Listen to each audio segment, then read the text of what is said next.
من دكتورة بيان عقيل پزیشکی ڤێتەرنەری. ئەمڕۆ بڕگەی ڤێتی ئەمڕۆمان باسی توخماتی ئەم جۆرە سەگاکەم.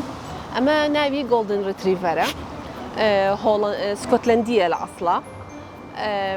ئەم سەگا تەمەنیان بەعام خۆیان 12 ساڵە، 10 بۆ 12 ساڵ ئەژین. یەکێکن لە سەگەکانی کە پیان ئەوترێ سەگی خێزانی، هەبا بڵێ یەکێکە لەو جۆرانەی کە زۆر لەگەڵ خێزانە ئەگونجێ، لەگەڵ مناڵە، لەگەڵ گەورەیە، بە هەموو شێوەیەک حەزی لە یاریە، حەزی لە مەلەیە، بۆ ئاگاداری زۆر باشە. کەسەکانی خۆیە، ئەندامی خێزانەکەی خۆی زۆر خۆش ئەوێ، ئەوانەی کە لەگەڵیانە ئەژی. ئەم جۆرە سەگە لە خۆشبەختانە لە کوردستان هەیە و خەڵکیش حەزی لێ بەخێویان بکات. ئەمە بەڕاستی شتێکی دڵخۆشکەرەیە.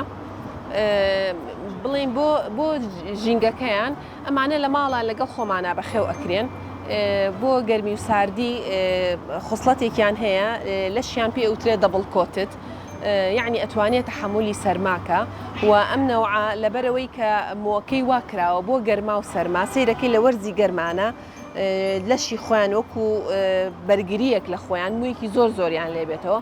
ئەو موەیە کە با بڵین بۆ زستان کە تەحملی سەرمای پێەکە، لە هاوینە لەشی وەکو دیفاعێک لە خۆی سەیرەکەی زۆر زیاتر مووی ئەبێتەوانێ، کە پێویستیان بە شانەکردنە لە هەفتەیەکە بەلای کەمەوە بێ ڕۆژانە خۆشانە بکرێت لە هەمووی باشترە. مانی جارێ پشۆرێن زۆر باشە. ئەمانە هەمووی بۆ ئەم سەگانە وەکو یعنی پێویستیان بەم خزمەتانە هەیە. سەگ زۆر خۆشە، بەڵام تۆزێکیش ئەرکی هەیە.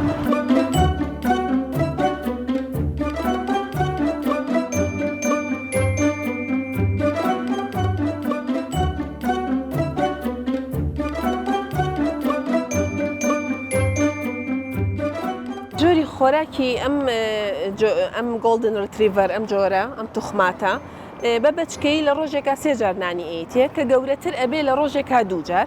بەڵام ئەبێ ئاگاو لێبێ کەمێتی خواردنەکەی ئەوەنە زۆر نەبێت سەگەکەش قەڵەو ببێ. عینەن کاتە خواردنێکی باشی سەحی بدرێتێ لە گۆشت کە بڵین پرۆتینە، کاربۆهیدریت پەتاتە و بیتێ، گوێزەر و تۆزێک مەجموعەیە سەوزەواتی بیتێ، بۆ ئەو زۆر باشە. برۆکلی، قەرنابیت، ئەمانە بۆ سەگ زۆر ئیسفادەی لێەکە. ئیتر لەگەڵ خۆتان لە ماڵەکە ئەژی، لە گەرما و سەرمایە لە خزمەتکردنیە، یعنی ئەرکێکی وانە بەعکس دوای سەیەکی ئەمە هەر بە فعلی ئەندامێکە لە ناو خێزانەکە.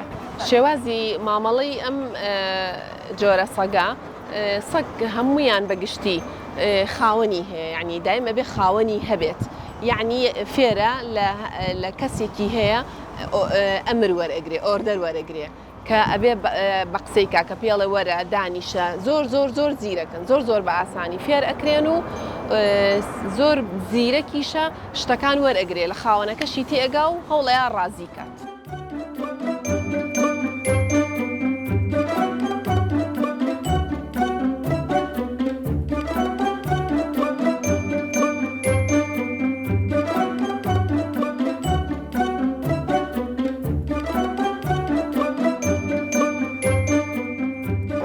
ئەمە ئەم سەگانە تەنانەت بۆ کەسی نابینا یارمەتی ئەمە زۆر زیرەکە. بۆ نمونە هەنێشتی پزیشکی ئەتوانی فێری بکەیت بە دیار نەخۆشەوە بمێنێتەوانێ، بەڵام ئەمە ڕاهێنانی تایبەتی خۆی ئەوێت و شوێنی تایبەتی هەیە. ئەگینە ئەم سەگە ئەوەنە زیرەکە ئەتوانێم ئیشانە زۆر بە ئاسانی ئەنجام بات.